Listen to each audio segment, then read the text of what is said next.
How did you first hear of the tiny house movement?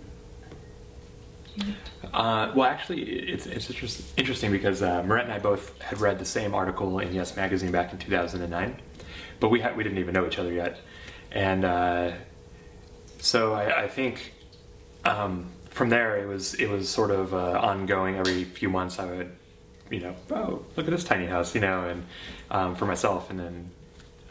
Yeah, I remember reading an article in a magazine about it in 2009, and it was kind of this little seed in the back of my head, but the idea of actually going through with it and actually building a tiny house was not something I ever thought that I'd be involved with. And then it wasn't until 2011 when Christopher bought his land that it sort of, from there, kind of started becoming a reality. Mm-hmm. So when you purchased the land, it was in your mind originally to build this tiny house, is that right? Actually, so I've always sort of had this dream of buying some land in the mountains and having some sort of small cabin or something on it. And so when I bought the land, it was very kind of out of the blue. It was maybe a 3-day process from when I thought maybe it's time to buy some land to actually putting a contract in, and because that's how I do things apparently. So then the next step was, well, I want to use it, so how can I do that sooner than later instead of, waiting to build a large house?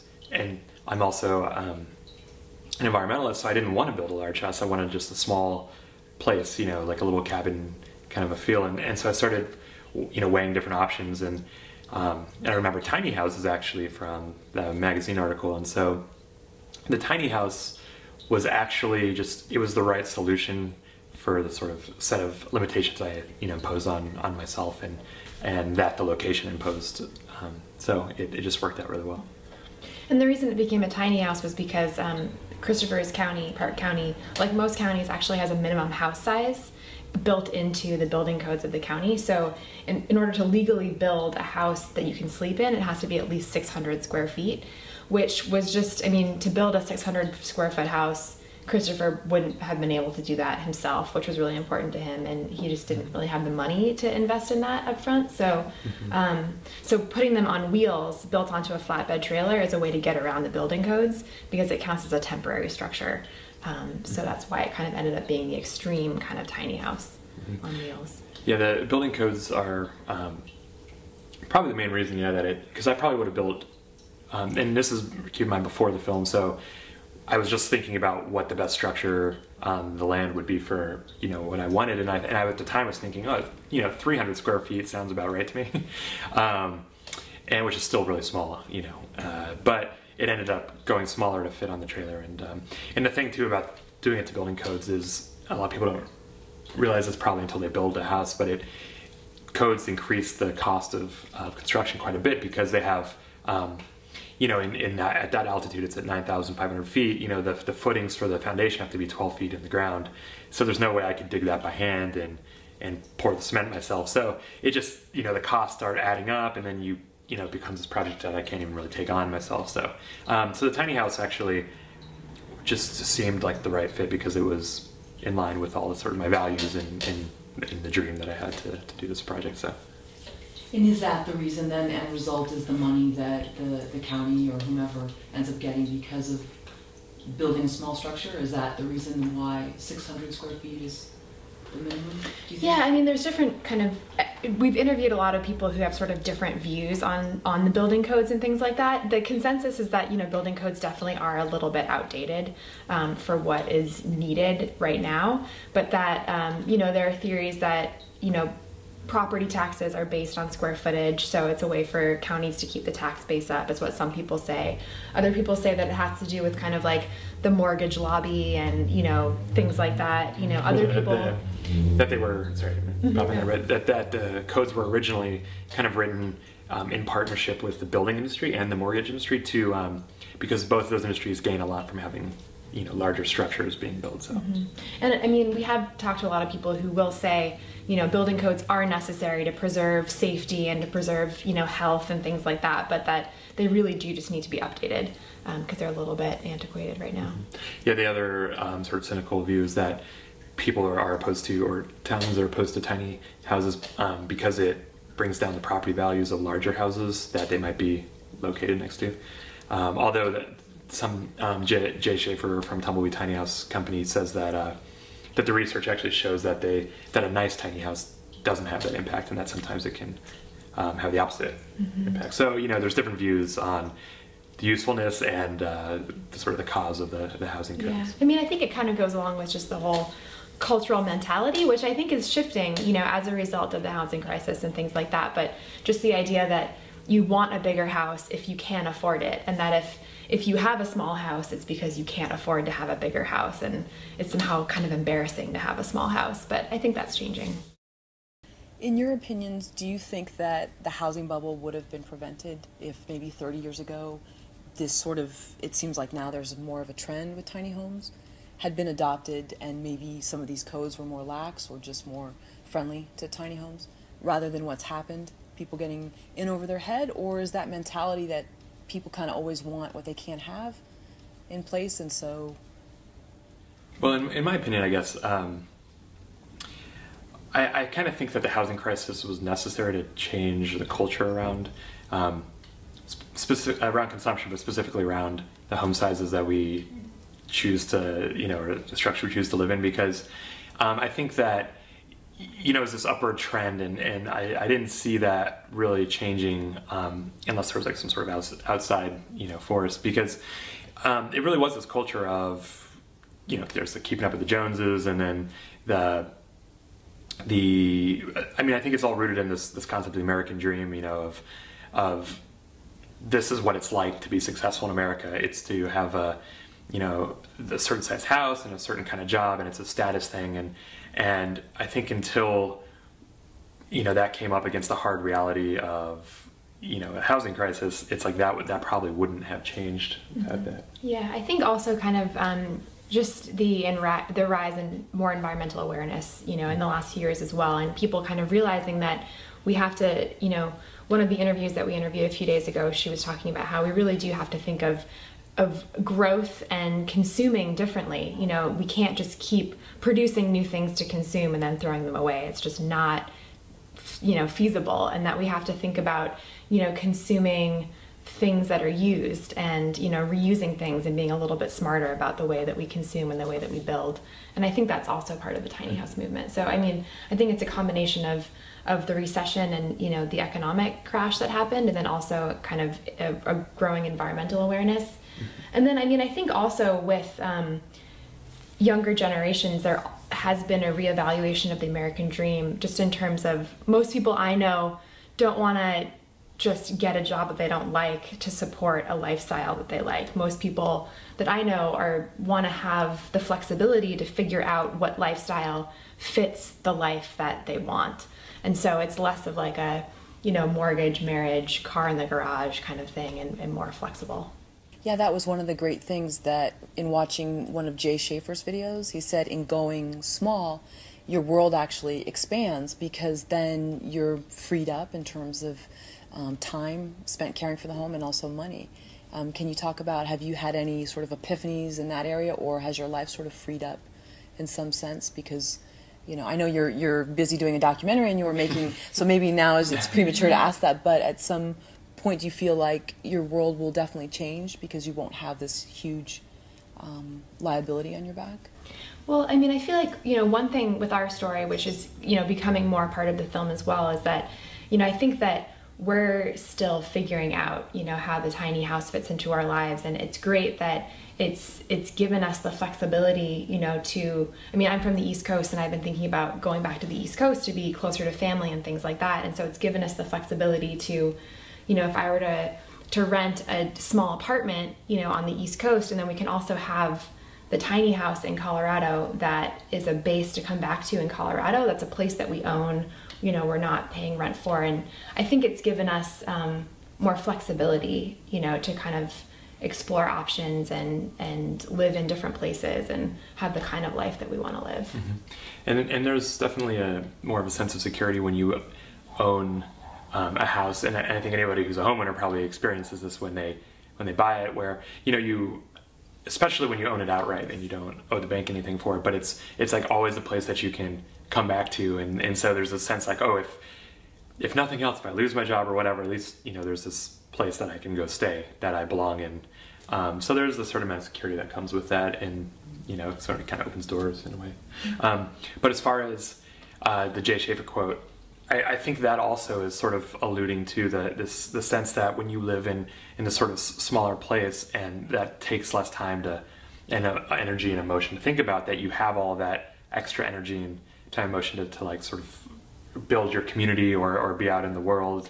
And I think that, you know, that's definitely the case.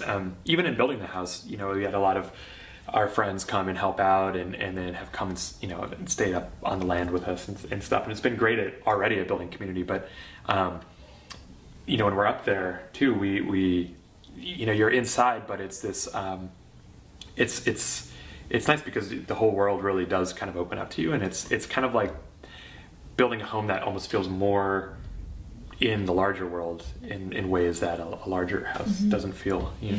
I think also from a purely design perspective, I mean, just like the window to wall ratio is so much greater in a tiny house, that even though you're inside of a house, I mean, you have all of these windows, so just the presence of the natural world or the neighborhood or wherever you happen to be is so much more a reality. So I first discovered your project for Tiny, a story about living small, while I was on Kickstarter. And tell us about how you began the campaign. I know it was December 2011 or so when you started it, or a little bit I think before? we started it sort of late October and then ended December 15th was our last day. Okay, so what types of things were you doing ahead of time to plan it? Because you've done a beautiful job at getting awareness out about it. I mean, so many people just, they make a video, they put it on Kickstarter, and then they are very passive about it. And it seems like you were both very proactive about it. What were your strategies, either ahead of time or while the campaign was in motion? Well, let Merete answer this one because she's the mastermind, the architect of the Kickstarter campaign. I mean, I think one of the really lucky things about our project is that we had sort of the tiny house community there, you know, ready to kind of help us get the word out. And in the tiny house community, you know, there's a really vibrant online community of so many different blogs and Facebook pages and things like that. So I think, you know, before we launched the Kickstarter campaign, we really tried to reach out to editors of blogs and, you know, create personal relationships with people that, you know, could help us get the word out. And so that was one of the ways that we did that. And then also reaching out to, you know, anyone else that we thought kind of had a stake in the message that we're trying to get out there. So any kind of environmental blog, you know, design blogs, architecture blogs, you know, any other subject matter that was touched by this story, we reached out to. And we did a lot of, you know, for Film Courage as well, we did a lot of kind of guest blogs and, you know, making sure that we could provide great photos and great content to kind of offer to these people and say, you know, this is the story that we have going on. Use whatever you want, you know, and help us kind of get the word out there. And I think that helped a lot. We got, you know, we ended up getting picked up by, I think, Oprah.com and, you know, Mother Nature Network and a few bigger blogs that really helped us. Sundance Channel blog, and the Kickstarter blog actually was huge. So it's interesting. Kickstarter itself is a platform for discovery. I mean, I think you found out about us through Kickstarter, but just by putting it on Kickstarter, we actually a whole new group of people became aware of the project, which was really exciting. But I would definitely, I guess, advise, like if I were to give advice to a similar, like another indie film that was trying to raise money on Kickstarter, I would definitely suggest that don't do it right off the bat. You know, wait a little while, develop, you know, your plan and make some connections, and then also get a lot of the media to accompany your campaign, like Merete was saying, with like great pictures and videos and things like that, because it helps sell the story a lot more. And plus, if you you know, show up basically with some stuff that you can show and point to and say, you know, we've already, you know, done this, or I don't know, you know, it helps people with confidence knowing that it's going to get made. And and I think too, the message with, you know, Kickstarter, it's not necessarily so much, you know, asking for money. It's more about like look at this great thing we're doing that you can be a part of. And so I think it's really kind of tapping into that inspiration factor. And, you know, as much as people can kind of do that, I think it will be successful. Mm-hmm. One last, I guess, piece of advice, probably, is to, so one thing that we did that maybe I would do differently next time is just our rewards. You know, we didn't anticipate how many people would be donating, and so some of our rewards took so much time or energy to fulfill that, you know, and for us it was okay because we were still a relatively small project and campaign, but for some of the larger films out there, they, you know, they can find that they spend hours, you know, just fulfilling days, fulfilling Kickstarter rewards, you know, so it's just something to keep in mind for filmmakers, I think. Yeah, that's a great point. And I'm wondering too, when things weren't maybe happening, or maybe you didn't have days like that, but I know for our campaign there were days where it was just dead in the water and it's like, okay, time's running out. What did you do to try to drum up noise about the project? I mean, I think, yeah, whenever there was sort of a lull, it would be like, okay, you know, I remember before we started the project or the campaign, I wrote down a list of every single blog or, you know, mailing list or newsletter or personal contact. I mean, down to like the colleges that we went to, just like the alumni networks. I mean, any community that I could think of to reach out to, and was kind of just crossing them off the list. So if, you know, whenever we hit a lull, I was kind of like, okay, so what new blog can I write? Or, you know, it's helpful because my background is in writing, so it was easy for me to kind of like figure out a new angle and write a blog. But you know, it was kind of just like, okay, what else can I put out there just to keep putting stuff out? Yeah, I think definitely the plan about, you know, having a regular sort of schedule of blogs. So even if we knew that in advance that there would be 4 or 5 blogs that we're already willing to either write about us or let us do a guest blog, we would, you know, say, okay, well, can we do it this day, because we didn't want to have 5 come out in one day and then have a week where there wasn't any, so we tried to pace it. Mm-hmm. Yeah, and I think, you know, it's important to remember too that it's great to, you know, start small. I mean, a lot of the press coverage that we got, you know, started off being really small kind of local blogs and newsletters that, you know, someone would see it and be like, oh, that's cool, and then they write about it for their thing, and it kind of got, you know, the reach became greater and greater, but we started pretty small. And I think, you know, it's not like you need to have a contact with the New York Times in order to, you know, make a successful campaign. You can start with who you know. Sure. What about for people though that maybe either aren't willing to write or aren't a skilled writer, such as yourself? I mean, a lot of people approach us, and I think sometimes they're afraid because they know people might read it and they don't know if it'll come across correctly, or, you know, what would you say to someone that has that fear of writing? We've dealt with so many people like that.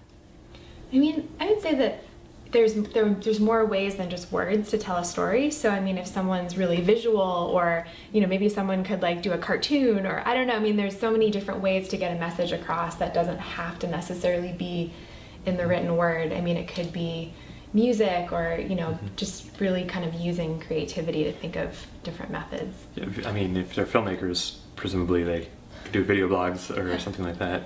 But I would also say that I think any film is going to be enhanced by having a good writer attached to it. So it's almost worth, I mean, you know, maybe they don't have access to a writer at the moment, but that's kind of something that I would think about in advance. It's just like, okay, well, there's going to be a lot of things that need to be written, you know, from the script to blogs to promotional materials. You know, it's good to have at least somebody you can rely on if you're not comfortable doing that. Yeah. And of your under 200 backers, it was like, what, 196 or something like that? Were they people that you knew? Were they from your college, or were they family and friends, or who were they? I'd say maybe 20 to 30% were people that we knew, you know, either friends who gave sort of like $10 a piece, or family members who were able to give a little bit more. But I'd say, I mean, a good bulk of the people who donated, I think, were either part of the tiny house community, or were excited for environmental reasons, or had kind of found us, you know, through one of those blogs. Yeah, I mean, I might even be kind of a high estimate. Yeah. It's hard to say, but maybe 20 to 30% of them, maybe 20% of the money, I think, might have been from people we know, because people we knew, we had a few large donations from you know, family or something like that. But I don't know. I mean, I think I was surprised at how many people we didn't know. Yeah. You know, honestly. And I mean, strangers who were backing sort of higher levels, which I never expected, you know, to have a stranger sort of back at the $500 level or something like that. Which was, yeah, really, it was really great, and and from all over the world, Australia, lots of people from Europe, and yeah, I know it was nice. And you know, the interesting thing is when we first launched the Kickstarter campaign, we had 300 fans on Facebook or something like that, and just as a gauge of we were relatively still new as a project, and if we had even waited 6 months from that point, I think it would have been a different story, you know, as far as we would have had even more people we didn't know, you know, because yeah, it's all about, I mean, it's amazing what you can do with the internet, really. So you're making the documentary, you're building a home, which you're not a builder by trade. How are you structuring your day? I'm sure there are probably times when it's incredibly overwhelming and you're thinking, why did I get myself into this? But how do you keep yourself on track? Because you both seem very organized, must be, in order to pull this off. Maybe it looks better, I don't know. I mean, but it looks beautiful from the outside. So how are you structuring your day? Well, you know, the interesting thing is that Merete and I both also work pretty, I work almost full-time, and Merete works a lot too. She also manages a travel, you want to explain? it's kind of like a slow food travel business that I do for my day job.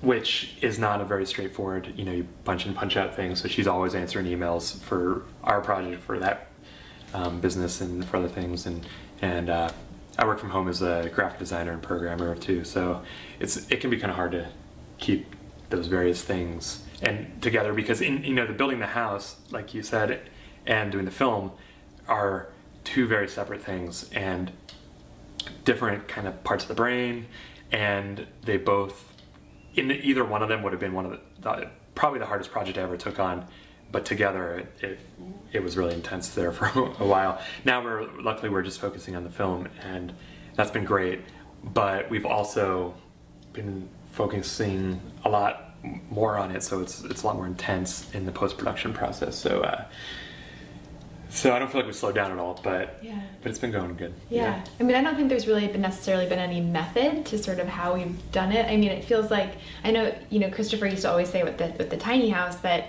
figuring out how to build a house, it was really just a series of breaking it down into small projects. And like when you were doing, you know, the framing, you didn't even think about the electrical, or, I mean, it was really just like one step at a time, you know, figuring out how to do the project that was right in front of him. And I feel like a little bit less so for the film, because we've had to do a little bit more long-term planning, but in a lot of ways it's kind of just been like focusing on, you know, okay, now we need to edit the rough cut, you know, now we need to talk to our friend who's doing the composing, or, I mean, it feels like it's been sort of just like treating it as a lot of little projects rather than huge projects, which would be so overwhelming.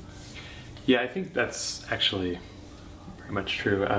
Yeah, I think a lot of people don't even start. There's probably people out there who want to make a film or maybe want to build a tiny house, but they don't start because they see the project as a whole. Like, you know, I can never make that house or do this like 2-hour-long film once they start figuring out what's involved, you know. But then if you say, oh, well, you know, maybe I can't do the film, but maybe I could, I don't know, write out a treatment of a film or something like that, and then you take it step by step, and if you don't think about it in the larger project, I think you're a lot more likely to, I mean, you have to keep an eye on it as a larger project, but if you focus on those steps, the larger project becomes a lot more manageable. Yeah, I think one helpful thing for us too is that this project actually started pretty small. I mean, originally we were kind of like, oh, we're just going to do like a 5 to 10 minute, you know, video about sort of building a house from scratch and what that means, and sort of as we discovered the greater movement around tiny houses and we got more excited about that, I mean, the project really kind of grew as we saw the potential and as we had the interest coming in from the outside as well. So I think that it's not like we set out to like, oh, let's spend the next 2 years of our lives building a house and making a feature-length documentary. You know, it started pretty small and kind of grew as we saw the potential for it. And I think adding to that, each project has a story, I mean, you have a story that you want to tell, but it kind of takes on a life of its own. And I actually think that the story that we wanted to tell kind of grew on its own. I mean, it needed to be a larger film to tell that story.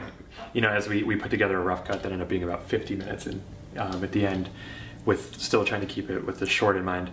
And it wasn't quite the full story, you know, and we were trying to make the format fit to what we wanted instead of having it fit to the film. And so I think that's something to keep in mind. So the movie sort of told you how it was going to be. We've heard that before. Like a lot of times, the film ends up dictating to the filmmaker. You know, it just becomes what it is. Yeah. Definitely, yeah. Which made it easier as the project became more and more work. It felt like necessary because we were kind of like, oh, but we have to tell the full story. How can we not tell the full story, even if it's a lot of work? Definitely. Yeah, and I think that's something that's probably more common in documentary filmmaking, is just because you're finding the story, you know, as you go, and it turns out the story that we found, you know, required a longer format. So. But as the film grew as a feature length instead of a short, how did these interviews come into play? You're contacting people across the country, or they're contacting you that own tiny homes or are thinking of building them? How did that come about, and what's been the response? Well, so actually when we set out to do this, we started the film first. So I bought the land, and I was still in grad school actually, and finishing my master's in like this accelerated program. So basically I had no time to start the house until I started wrapping that up. But we did have, I was on spring break, and we decided to go to San Francisco just for a visit, basically, see some friends, and that's where Jay Schaefer is from. And so kind of on a lark, I had sent an email to Tumbleweed and said, hey, can we get an interview with you? We're gonna make this documentary about tiny houses. And you know, he said he would, and so all of a sudden we were doing it, and so we actually shot probably 3 or 4 interviews before ever starting the house. And well, I mean, I think one interesting thing is that one of the things that's made us sort of able to take on this project, you know, being the first film that both of us have worked on, you know, as our own project, is that the people in the tiny house community have been so encouraging from the beginning. I mean, I remember when we went to interview Jay Schaefer, you know, he was the first interview that we did. We hadn't done any other filming, and we kind of showed up with our DSLR camera. And it's funny because there was a reporter from the New Yorker who was there the same day interviewing him. And I remember just thinking, I mean, the fact that we were these, you know, 2 kids who'd called, like, emailed him. Well, we, like these, you know, these 2 people who, you know, had like emailed him out of nowhere, and you know, like, probably didn't seem like super professional, you know, and he has this New Yorker reporter, and just the fact that he had made time for us, you know, not, you know, we didn't have a ton of credentials, I guess is what I mean, you know, behind us when we contacted him.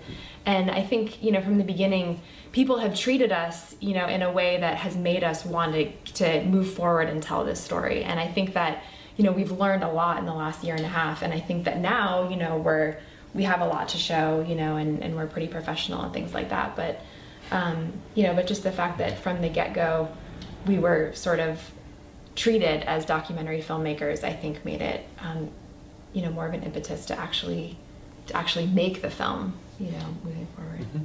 Yeah, people have been really generous with their time. And we've actually, in the early days, I think it was a bit of a challenge to track down people for the film, in that we were looking for a certain type of people to show in the film, mostly because, you know, as far as the message, you know, we've seen hostility towards the tiny house movement from people who aren't that familiar with it, in terms of comments on blogs and things like that. And so we thought that if for this message, the best way, the most likely way that people would be susceptible to hearing it would be if we profiled people that were relatively normal, you know, appearing, and sort of, you know, so people could picture themselves living in a house similar to, you know, as these people did. So we were so basically we were trying to find different types of people that were also not, you know, so far into the fringe that people couldn't relate to them. We wanted the characters in the film to be relatable and to be people that you would be friends with, and and stuff. So, and then there's also, you know, in the small house world, there's a lot of people who don't, it's kind of quasi illegal. So they don't really want to be interviewed, or they don't want to advertise that they're doing this. And so, you know, the internet's been great, but there's limitations too, so. From the people that you've interviewed, from meeting Jay Schaefer, and then also seeing your own lives, what do you notice as a common theme among tiny house owners, and not just sort of the love of a small space or wanting to preserve, you know, resources and not acquire too many possessions? What's sort of a common maybe mindset of everyone that's... I think one interesting thing is, I mean, especially because we were coming at it from sort of an environmental sustainability perspective, but almost everyone that we've interviewed, even if that's sort of in their mind as well, are coming at it from more of a financial quality of life perspective. And a lot of people, you know, are living in tiny houses as a way to, you know, own their home outright with no mortgage, and, you know, getting out of debt and things like that. And I think, you know, that's kind of been a common theme. And I think also just quality of life. I mean, people not simplifying so that they can fit into this small space, but it's almost like living in the small space is a byproduct of this, you know, long process of downsizing that they've gone through already. And, you know, really just wanting to prioritize the quality of relationships and the people in their lives, and, you know, the things that they like to do rather than the things that they like to have. It definitely, it's a shift in the mindset where their house becomes a means to an end rather than the end itself. And I think that's pretty common amongst them. Do you think the tiny house movement might be an answer to so many people's fears about retirement? I know for me, Generation X, we don't even know if Social Security will exist at retirement age. Do you think this is a solution for that, so that people don't have to worry about whether or not they'll be able to pay rent while they're in their 60s and find a job at that age?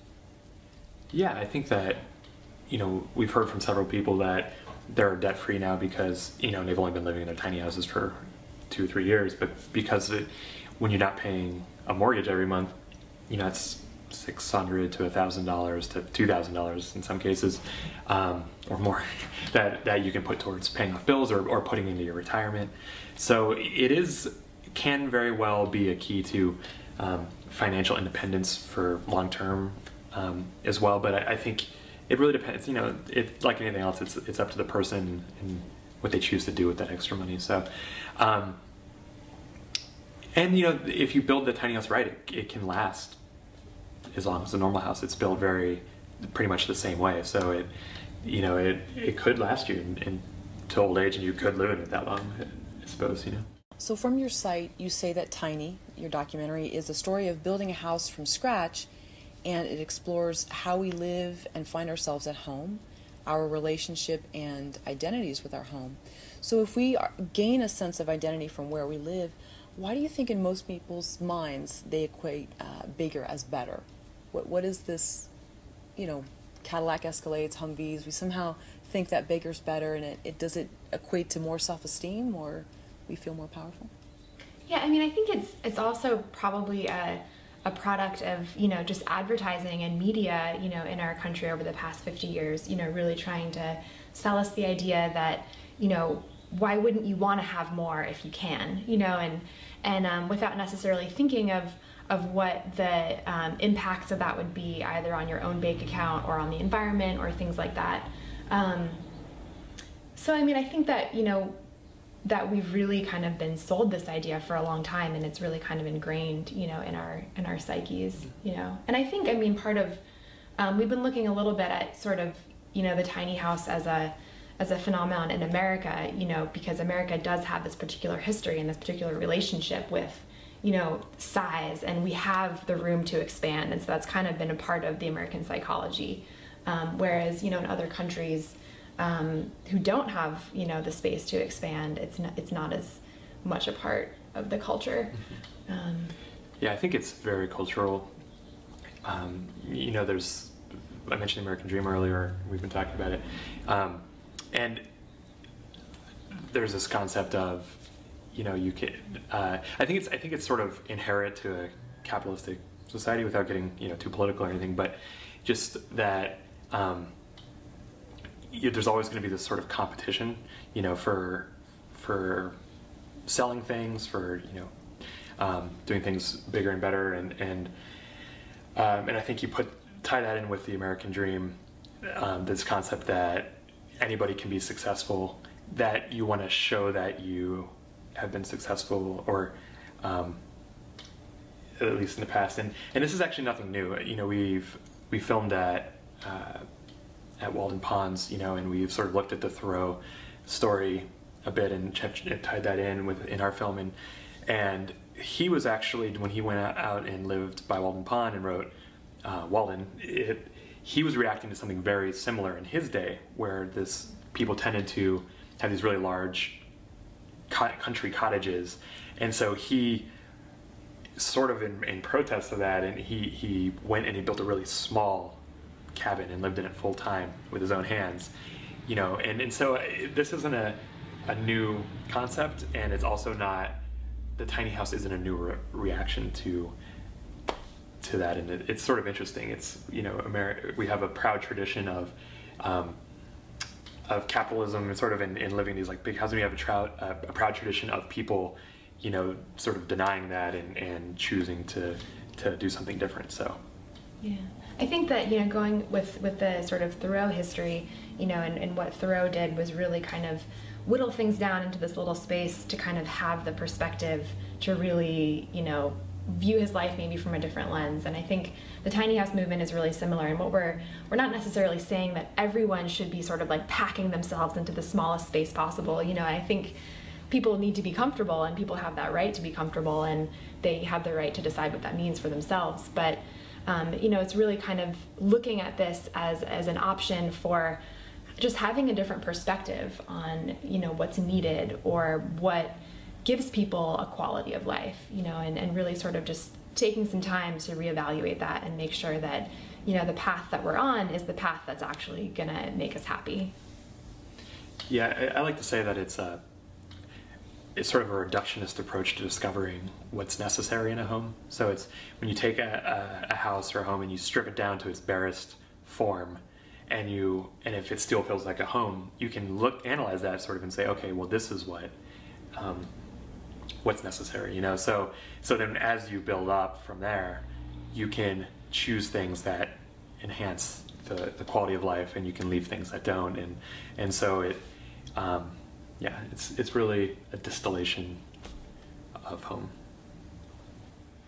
So you were both on the site apartmenttherapy.com, and they did a feature on your beautifully decorated tiny house, and it garnered almost 90 comments, which seems to be a lot for that site. So a lot of people were very supportive of it, and one person wrote, "Bravo to you both. Your project on apartment therapy is one of the sanest, most charming projects to appear on the site. Maybe my reaction stems from my current sense that my partner and I need to downsize and liberate ourselves from the demands of larger spaces and too many possessions." I'm wondering, how common is that reaction to your tiny home, to the movement? Is it sort of like someone talking about, being a vegetarian, where a light goes off and they're, oh, really? How'd you do that? Or, as you said, there has been some opposition where people don't like it for whatever reason.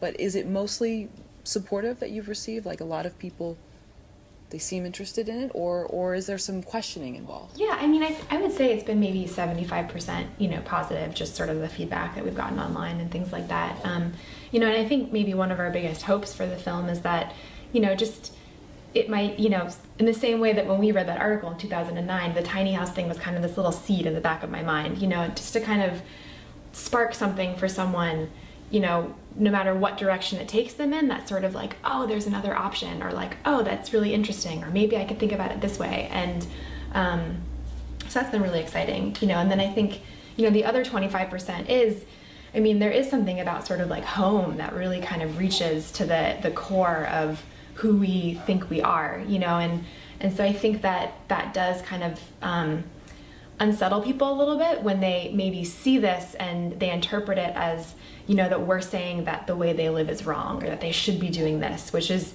totally not what we've been, we've been pretty careful to kind of craft our message in a way that would not, be threatening to people. But I think it is, at times threatening to people, because home is so attached to our identity. I think that, our lives with all this new technology, and then we have, probably several bank accounts or several checking accounts, and then you have your school and your work or whatever, and you have all these things that your life, our modern lives really are really quite complicated. And I think that, people perhaps feel a little out, maybe, at least I know I do, like sometimes feel just out of control, like I'm always forgetting something because there's so much going on and it's hard to balance all those things. And then you see something like a tiny house, and it's a sort of reminder of how, life could be, perhaps, like how, oh, wouldn't that be great, this like simple, sort of idyllic lifestyle. And I think, that's also sort of the impetus behind a lot of people wanting to downsize, and I think it's great, I mean, in a lot of ways, I think you do feel like a saner person, when you downsize, and so I think a lot of people's support comes from that, like the quote of the comment that you just read, and then also there is, I think, perhaps there's a certain element of, maybe it calls to mind something from when you were a child. There's something very kind of almost fairy tale-ish of it that I've noticed. I mean, that's what appeals to me almost. It's like, it's, like playing in forts or something like that. Mm-hmm. And aside from this, the general sort of, YouTube troll or something that bashes things, why do you think people feel threatened? Because the way you've presented the message is not in any way sort of this dogma where you need to do it this way. And the flip side could be said about a larger home. I mean, a lot of times a larger home won't retain its value if there are smaller homes around it. Is that sort of where people are feeling threatened, or is it they feel that people are on the fringe that would live in these homes and it would threaten the quality of their neighborhoods? I mean, where does this... Yeah, I mean, I think, there is...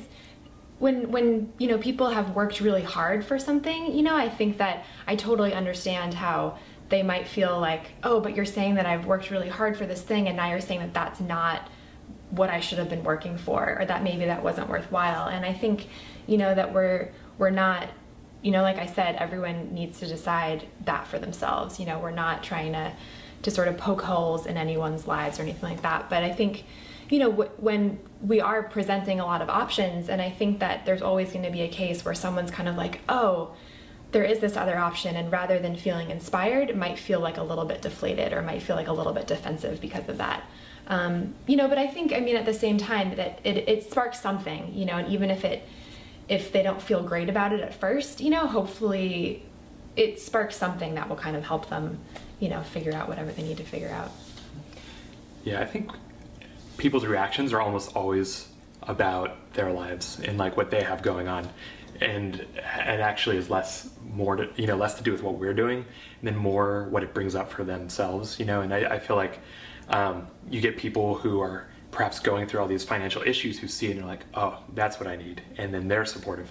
Then you see all these other people who, maybe just heard from somebody else that their lifestyle is wrong, and then they see us doing this project, and then they're projecting that into what we're doing, and so I actually think a lot of the comments are, they say more about the person saying them than they do about our particular project. Yeah, I think one thought to add to that is that when we've been thinking about how to, present the story and message the film, we've always kind of tended towards, rather than trying to say that anything's wrong or that anything is negative, we've really been focusing on sort of like that there's this really awesome, interesting alternative that's interesting for all these different reasons, from a design perspective and from a creative perspective, and and really kind of just focusing on that, because we feel like, if we can get people engaged on that level rather than trying to like pick apart anyone's life and say that it's wrong, we don't really want to spend time doing that or go there. So, but it is an interesting balance because, at least for me, because I totally agree with everything Merete said, but I also I feel like, in order to be a real, to make a difference, you almost have to be a challenging, provocative kind of filmmaker in a way, because you don't want to, try to refrain from alienating people so much that you're not actually saying anything. And so it's an interesting balance to, an interesting line to walk, and it's hard to find a balance sometimes of just how far to push it without pushing it too far. It's saying like, there is something wrong with society, not necessarily you, but maybe the way that like we're doing things as a whole, or something like that. And to say that in a way that's not threatening and not judgmental and accusatory, especially to individuals, but to still challenge people to think differently about what's possible. So for the film, in keeping with that, have you tried to just really keep it to your own personal story so that people don't feel like you're being too preachy with it? Is that how you've tried to hone in your message? Yeah, and I think, I mean, in interviewing all these different people who have gone through the process of downsizing for different reasons, that those issues come up. You know, I think organically from, you know, people talk about how they were in debt because they, you know, they felt like they had to live one kind of lifestyle and they realized they didn't. And so I think, you know, the issues are coming out of the stories of the people that we're profiling and out of our story without having to do too much sort of like, you know, sort of like generalizing or things like that. Definitely, and I think part of the move to expanding the film into a feature length is because we wanted to devote some time to being critical, actually, of the tiny house movement and critical of our own story in a way that makes it more, you know, complexifies it more. So we're not trying to sell this simple idea and say, oh yeah, it's totally possible for everybody to live this way, and there's no problems with it, and it's your fault for not doing it, without being realistic about, you know, like many people who live in tiny houses do so because they come from a place of privilege. You know, they have the ability to choose, you know, where they live or how they live. There's you know, there are plenty of criticisms about the tiny house movement that are worth bringing up and addressing, and so I think maybe by expanding into a feature and doing that, people won't feel like we haven't done our due diligence and we're just, you know, kind of shooting from the hip and attacking without really thinking about it and being, you know, thinking critically about the issue. Another post on apartmenttherapy.com in the response section was a great comment from a reader who said that they traveled abroad when they were younger and they stayed in other people's homes. And as a rule, they had this sort of mentality that they would not take something with them from place to place if it didn't fit into their backpack. And this almost became sort of this mantra for them, almost, they said, like a meditative practice. So in making the documentary and now being in the home for a few months as your place to go for a while, has your mind shifted in terms of acquiring things, or has that mindset always been there? Do you now go into stores and look at things in a different way, like, do I really need this? Or has that always been there for you?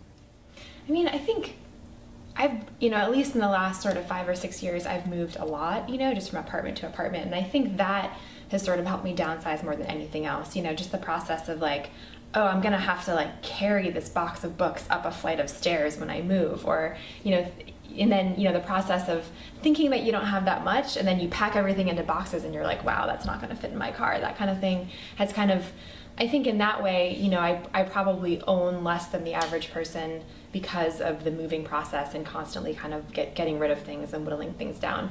But I mean, that said, I mean, you know, we went to Melrose yesterday and I bought a cute pair of boots at a thrift store. And I mean, it's like, I don't think that, you know, in terms of downsizing, I mean, I do like things, you know, and I like the way that having certain things, you know, makes me feel creative, or like having my space set up in a certain way and being able to see certain things does actually inspire me, like on an aesthetic level, and, you know, it helps me to feel like I'm expressing myself, you know, in my life. And so, yeah, I mean, it's sort of, for me, I think I'm still kind of trying to figure out that line, you know, of like, you know, I like to have options of things, different things to wear, because that's fun for me. And then at the same time, it's like, either, you know, moving or having to fit that into a small space, what's realistic. So it's kind of an ongoing question for me. Yeah, I agree with that. And I would also add that the people that we've had the opportunity to visit have been really inspiring in how they live their lives, and, you know, have encouraged me to do better in terms of, you know, really determining what I need and what I don't need.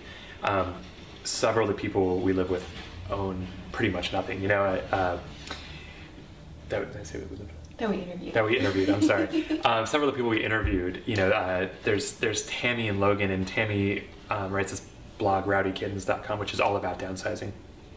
And she does the 100-item challenge, where she doesn't own anything. She only owns 100 items or less, including toothbrush, including clothes, including dishes. And I mean, when you think about it, that's nothing. And And Dee Williams, who we also interviewed, she has less than 300 items that she counts, and once it gets to 300, she has to get rid of one. And as an interesting story, when I was out in Seattle at a tumbleweed workshop, just that I stopped by, Dee has shown our trailer at the workshops that she's taught, and it's really awesome. And so I just offered, you know, a copy of it on DVD because I thought it might, you know, just sort of make it easier than trying to find Wi-Fi all the time to show it. And then she like looked at it and she's like, I don't have room for that. and I was like, oh yeah, something as simple as a DVD, you have to think about that when you live the kind of life that she does. And it actually got me, you know, thinking about, you know, because I had 10 DVDs in my bag. so anyways, it's not, you know, not that you have to nitpick about items. Everybody doesn't have to live like that per se, but if they can do that, then I can at least think about it in a broader sense, and like I can, you know, trim down what I have, because I definitely, even though I don't have a lot, I have more than I need. You know, there's definitely a lot of things that I just want and have. Mm-hmm. And it's kind of just a, you know, I think it's a good ongoing question to have, you know, just in terms of like, oh, what do I need and what do I want? And it doesn't have to, you know, be super minimalist, but I think it's good for me, you know, kind of preserving my quality of life, to just really be thinking about, is having this thing going to add to my stress, or is it actually going to add to what makes me happy? Right. Yeah, it's funny, I always think about when I'm about to buy something, like, am I going to end up storing this? Because if so, I should just store it in the store. You know, like, it's got a home here for now, you know, until I need it. It's like, it can stay here, you know? I don't know. Well, also too, I think, especially as women, we've been groomed to like want to go shopping. That's supposed to be sort of the norm, and it is fun, and we like pretty things. But I think at some point it becomes almost an addiction for like, we don't feel good, so then we go to the store so we can look for stuff. So if someone wanted to break that habit, let's say they don't want to acquire as many things, what are some things that people could do where they're not consuming things? Like what are some activities that you've replaced maybe shopping with? Well, before I jump into the activities thing, one thing that I've really tried to make myself do over the years is everything I buy, I force myself to use. So, you know, if I say, oh, you know, there's this, I don't know, a new piece of sporting goods equipment, because actually that's sort of one of my weaknesses is, you know, gear for things. I make myself do it. Like if I get a pair of snowshoes, I make myself go snowshoeing. And then after doing that, sometimes like you you actually buy things that you really don't want to use. And if you make yourself use it, then then you won't actually end up buying something that you're not sure about in the future. Because I think we know, as we're like reaching to pick it up, you know, it's like I may or may not use this, you know, but we just don't admit it to ourselves. You like kind of convince yourself you're going to use it. So anyway, that's just the random thing that I do. But yeah, I mean, I think that, you know, just thinking more about sort of doing things rather than having things, you know, and I think that, you know, for me, maybe, you know, rather than going shopping, you know, sometimes, you know, going to meet a friend and hanging out with friends, or, you know, like finding a new recipe and like, you know, doing something creative, or, you know, I'm a writer, so maybe it's like, oh, maybe I should just sit down and work on this project that I want to work on. And I feel like for me, that's, I sort of get the same thrill, you know, as sort of buying something new, of like, oh, I'm doing this thing that makes me feel really satisfied and I'm really excited about it. And I feel like it kind of fills the same need for me. And, you know, I think that in the people that we've talked to, they find that when they have to stop consuming, the quality of their life goes up because they have to fill that space with all these other things, you know, like volunteering or spending time with their friends or their family or starting a business, or, you know, doing these things that maybe they were kind of lazy about before because they were able to, you know, buy things. So yeah, I think there's also maybe a psychological component too. I'm just thinking about it right here, and you know, maybe we buy things because it's one thing that we have control over, like how we spend our money, and maybe we feel so out of control in our lives that that, you know, say like you were saying, like with the addiction, you know, and I think there's a lot of people who go shopping to make themselves feel better when they're depressed or whatever. Perhaps that's a reaction. It's like, I can't control the things that are happening in my life, but I can control this thing. I can like go in and buy that, and nobody can tell me, you know, yes or no. And that's what's hard, is because you have to tell yourself you shouldn't, you know, you don't need that or whatever. And yeah, Sorry, that's just a random thought. Yeah, I think, as I'm thinking about it more, I do think, for me, the thrill of sort of like making something rather than buying something is kind of a nice parallel. Kind of just like being creative is so much more satisfying than sort of just going out and getting something that's already, been created by someone else. Well, basically, one thing that we didn't say earlier that I think kind of ties in here is that what's interesting about this film, I think in particular, is that we're talking about tiny houses, but really we're talking about much bigger issues that we're using sort of the vehicle of people who live in tiny houses to talk about these things. I mean, it's really, the impact reaches all the way through, consumerism, and downsizing. There's the size of homes. There's all these bigger implications, and it's like it's actually really quite fascinating. And so I think when we're talking about tiny homes, it's really just a manifestation of people wrestling with much larger issues.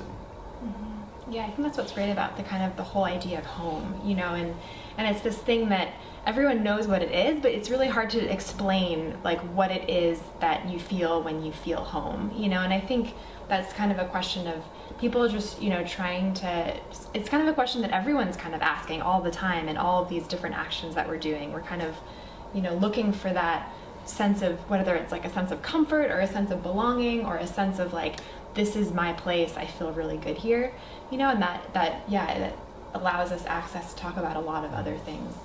Yeah, because trying to make a film about home or a film about consumerism, I mean, it's just so hard, but when you can like focus in on one little manifestation of that, suddenly you can like really tangibly grapple with these issues, so.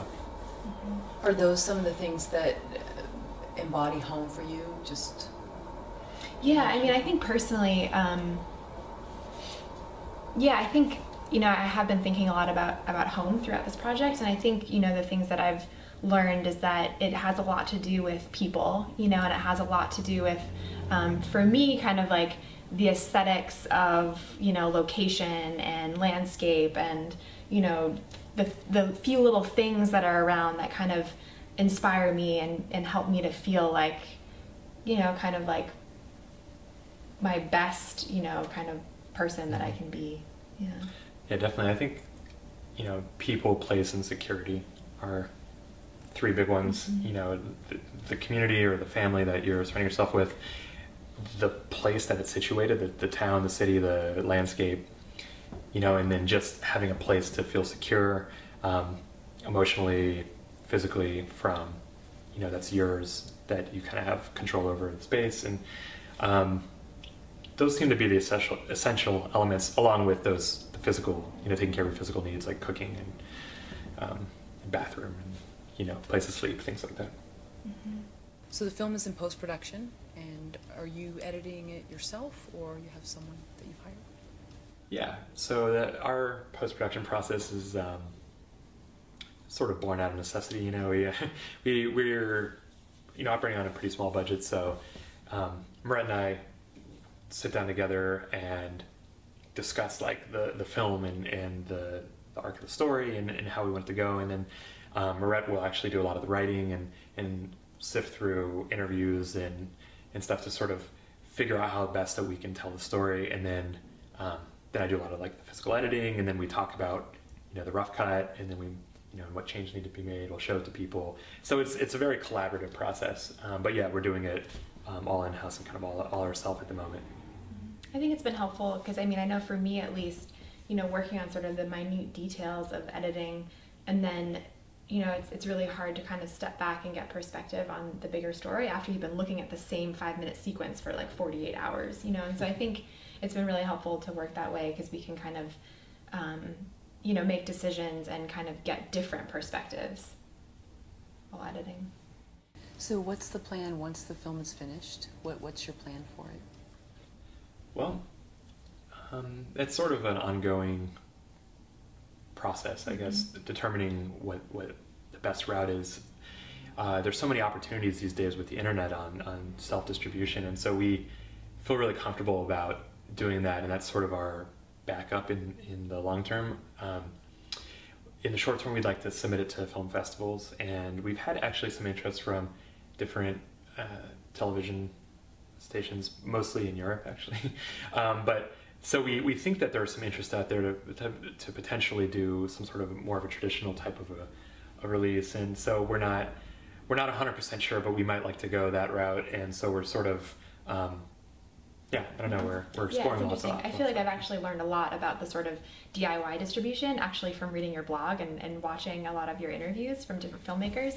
You know, people will mention a different, downloadable site or, different options, and I'll kind of write them down. And so I think, but one of the pros of maybe going with more traditional distribution, if that's an option, is just the ability to kind of reach more people outside of the communities that are already interested in this. We feel like if we were to do distribution ourselves, we could probably do a pretty good job of reaching people already interested in tiny houses and already interested in kind of design and sustainability and kind of these areas that our film touches on, but we would have a better chance of maybe reaching the random person who's never thought about this before if we were to go through a more kind of mainstream traditional route. So that's kind of what we're talking about on an ongoing basis. Yeah, definitely. And because we were able, we've pretty much funded it all ourselves or through Kickstarter, it actually gives us quite a lot of latitude in what we can choose to do with it when we're done, which is really nice and sort of freeing. So I mean, we've also been pre-selling DVDs on our website, which has been great, but also some adds pressure to get it finished. So, but we know that there's interest because of that. So, have you thought of using the film as a calling card to maybe pitch yourselves to a network on your own show? We have actually, someone else actually sort of presented that idea to us, which I think could be really interesting, but right now I think our focus is so much on sort of this documentary and this project that we haven't necessarily thought about it in terms of that. Yeah, this particular person came from a television background and thought it would be really great, and we agree, but I think, we want to finish this first, and also, we love tiny houses and loved making one, but we're also filmmakers primarily and are interested in all sorts of different types of stories. So, if it happens, that would be great, but I think that we're also perfectly happy exploring these other interests that we have, for our next projects that we'll see. Yeah. Are you more happy being behind the camera than in front? Is that more comfortable? Yeah, it is. I mean, I think, definitely sort of being a writer, it's a similar process of sort of like being behind the scenes and observing stuff and then thinking about how can I shape what I've observed to tell a story, and I think I'm definitely sort of like a more behind the camera personality. I think that, Christopher, sang in a few bands and stuff like that, so he's, more. I used to do it. I don't know if I want to disclose this, but I used to do acting as well, and so I kind of have more of that background. But I think the thing I would like to do both at different points. I mean, like I like both, but I don't necessarily like doing both at the same time. It's been kind of a challenge to try to be in front of the camera, but then also be thinking about what needs to happen behind the camera, especially if in a documentary setting. You're trying to capture things as they happen, and it's hard to participate in the things that are happening and then try to capture them at the same time because you're never completely, able to do both 100%. And so, I think I don't know. That's sure, and the emotion of building a home. It's a roller coaster ride because things don't go well, and then I don't know how much you want to show of that on camera. So, but I'm sure that's tough because it is a very emotional. There's money involved, and there's things that don't go as well. And when the emotion kicks in, you're like, oh, I just broke that thing. You're like, turn the camera off. How am I going to deal with this? Instead of like having the camera rolling, Right. So that was the struggle constantly. Is just trying to get everything, and then also,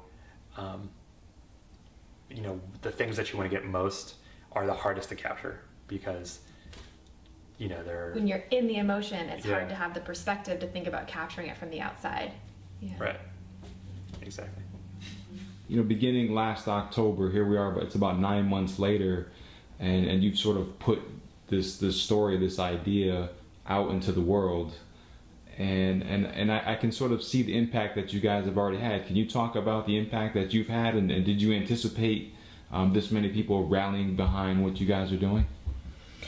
It's interesting, I mean, because tiny houses have been really popular in the media, especially in the last sort of year, and that's something that I don't really even think we expected when we first started this project. It's not like we were like, oh, tiny houses are really hot, let's do something about that. It was really kind of grew out of, what was going on in our own lives, and we didn't even realize sort of how big the interest was and the movement was until sort of around the time we were doing our Kickstarter campaign. And so I think we've been really lucky in that respect, in the timing of it. And, that's sort of, one of the reasons that we were able to kind of take the leap and say, okay, let's, put more work into this and make it a feature, is because we felt like this is an important story that people are feeling drawn to and people want to hear for whatever reasons. And we kind of we've come this far, we can't not tell the full story. So. Yeah, in terms of impact, it's sort of hard to gauge, I think, your impact sometimes as a filmmaker, because it's sort of a nebulous thing. And we haven't actually even released our film yet. But because we did Kickstarter and because we've been trying to get sort of a grassroots support, we've put a lot of things out there, and we have a blog, and we have been on a lot of other blogs and featured on and things. So, so I think that's a little unusual for a lot of documentaries. I don't think, maybe more and more, but haven't traditionally gotten so much out there before they even had a film. And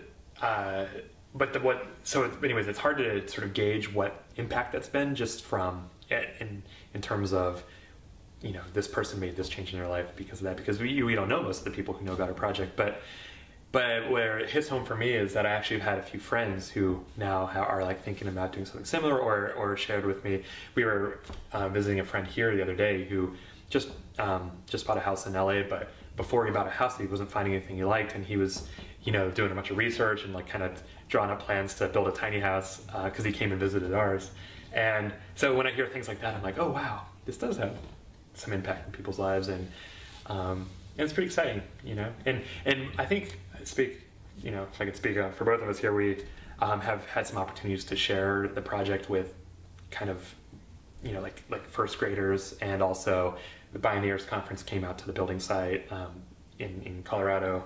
And so moments like that are actually, I think, some of my favorite parts, when we're able to share it with people who get really excited by the whole thing. Yeah, little kids are fun because they're kind of like, oh my God, this is possible.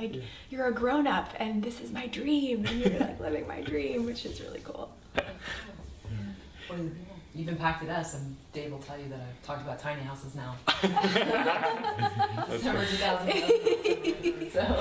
Actually, this is really exciting. We just found out in the last few days, an uncle of mine, and I have a lot of uncles, but one of them is a urban planner in Idaho, and he's organizing the Idaho Regional and Urban Planners Association conference or whatever. And it's architects, planners, and people who are in a position to actually make changes in their cities and stuff in terms of the housing codes. And he's really excited about the project and wants us to come screen it there this fall and maybe host some sort of a session. And I'm saying this just because I think that is what I'm most excited about, is to get it in front of people who are in the position to maybe make some changes, in society. And it started getting us thinking about, we have a friend who we showed the film to who runs a nonprofit, and his first question was, okay, so you made this film, what's your plan for it afterwards in terms of, having it make a difference? And so now I think we're in this position where we're kind of nearing the end of this film, how are we gonna use it to make an impact? And so I'm really excited about doing things like that, like taking it to these types of conferences for people who are in the position to do, something about this issue. Yeah, I mean, there's the personal downsizing level, and there's also kind of the bigger, the building codes and, the kind of more societal things that can change as well. So yeah, so we're excited to try to, create some sort of momentum, I think, out of the film. Yeah, and watching one of Jay Schaefer's videos, he said when he first heard that there was red tape around tiny homes, just the mere fact that there was like, I guess, quote, civil disobedience around it made him want one at that point. And that was sort of his turning point. So maybe there'll be a whole movement of people that just really want to challenge the status quo in that sense. But yeah. We did cover it broadly, but I think people don't realize that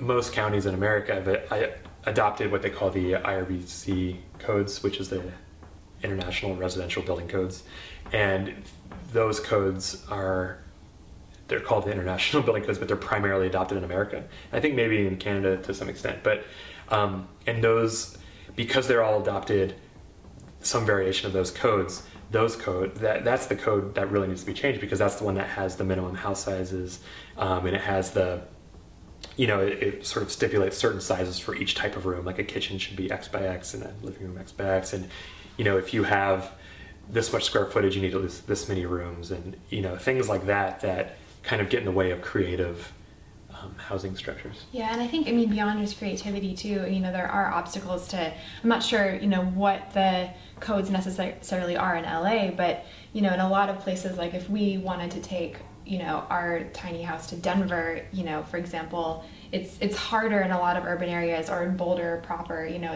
they have codes against having temporary structures in backyards and things like that, and so it's harder to find a place to put your tiny house in a lot of urban areas.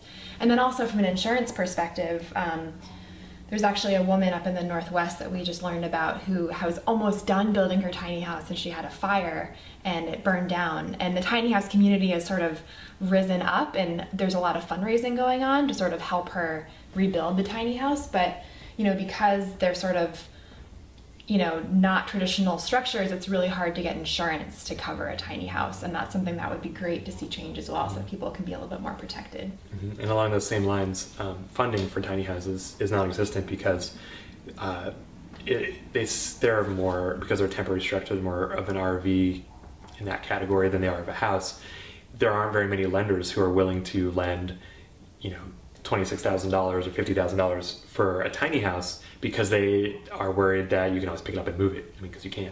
So in order for this type of an idea to really catch on, it's more than just changing the building codes. It's the insurance industry has to reevaluate their policies, the lending industry needs to reevaluate its policies, etc. So if people can't get traditional funding for their tiny homes, then how are most people paying for them? Are they, hopefully they're not using credit cards, but maybe they are, or just savings over the years? Yeah, I think a lot of people sort of save up, and buy it in cash. Or, I think we went to visit a couple up in Sonoma Valley, and they were sort of, they finished the structure of the tiny house and had plywood walls and everything in, but they were sort of living in it as they were finishing it. Things like the finished flooring and the finish work and the details, that's not necessarily necessary to live in it, so they were kind of finishing it little by little over time as they were getting money from working.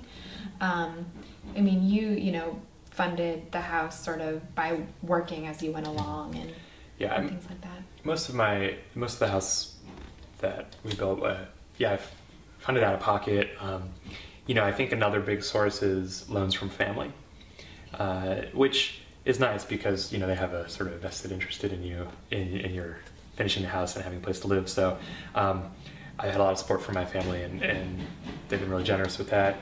Part of the reason that I went that route was actually just because of the project. That making this film about it, we couldn't draw it out for 2 or 3 years, but I could have easily just built it as I worked, and just taken a little longer and funded it all out of pocket.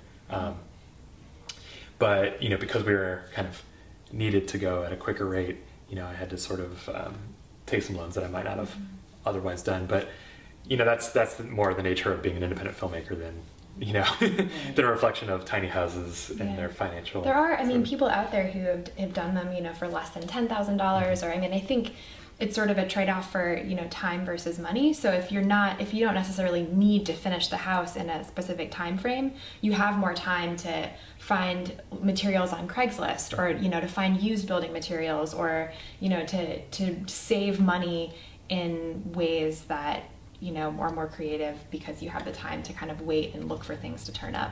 Yeah, it's definitely true.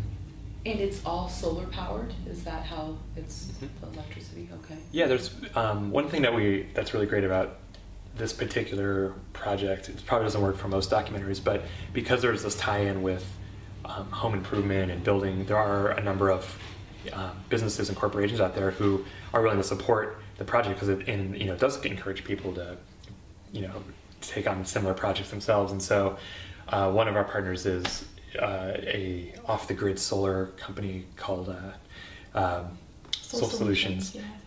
Yeah, and then they have a product called the Soul Man, and it's basically a little cart that the panels are built onto, and it's self-contained power, like solar generator that you basically just run an extension cord to the house. And so I was able to wire the tiny house all normal 120 volt AC, and there it goes through a breaker, and that breaker, it just goes out to a plug. And so we just plug in the solar generator into the house, and one benefit of that is we can either run it off the solar generator, or if we were ever in the backyard and needed to tie it to the grid, it's as simple as just plugging it into the wall. Yeah. So the electricity is all solar, and then the heat is actually a small heater made for sailboats. That's a propane heater. And then our cooking stove is an alcohol burning sailboat stove. So actually a lot of the utilities used in tiny houses are made for sailboats or RVs because they're kind of made for small spaces. Yeah, and that one thing, just another plug for one of our sponsors, which is Dickinson Marine, and they were the ones who we got the sailboat heater from, and they lots of tiny houses, pretty much I would say 80% of tiny houses have one of these heaters in them, and they're really awesome for small spaces and tiny house living. So, but yeah, I just want to throw that in there because it's because these companies have been so supportive that we were so able to do this. And did they approach you two, or did you approach them? Who initiated the first? We approached, all of our partners. We approached, and pretty much most of the partnerships were sort of like in-kind sponsorships. We didn't get any like cash sponsorships, but IKEA was another one, and then Dickinson Marine and Soul Solutions, and yeah. So if you're a filmmaker and your project lends itself to those kinds of things, it's not a bad route to go. We've had a lot of success with it, and yeah. Yeah, I think as long as we're pretty careful to sort of let people know from the beginning that this is a documentary, it's not like a product placement, it's not like, but sort of we were able to sort of make separate videos for the companies that were sort of like, you can use this video for promotional material that's not necessarily us endorsing you in our film, because this is a documentary, but sort of thinking about other ways that we could leverage the material that we had that wouldn't necessarily compromise the integrity of, the documentary film. Right, which and actually can be a real benefit to, our project as well. For instance, we're sharing content with IKEA, but IKEA is going to take that and put it on their blog probably, so that'll also help, promote our film. So it's sort of this it's a partnership, and it's very collaborative, and so it's a really great solution for some things. Well, was your first contact a phone call or email? And if it was an email, how long or short was it? Yeah, it was, for IKEA specifically, I Googled I think it was like, product review kind of team in their national marketing office, and kind of started with an email of like, we're doing this project, you can, see the link here, we're interested in, maybe using some of your products in the house and sort of seeing how it can tie in, and it kind of, started that way. And then I did a follow-up phone call, and there were plenty of people that we reached out to that we didn't, hear back from. Home Depot and things like that.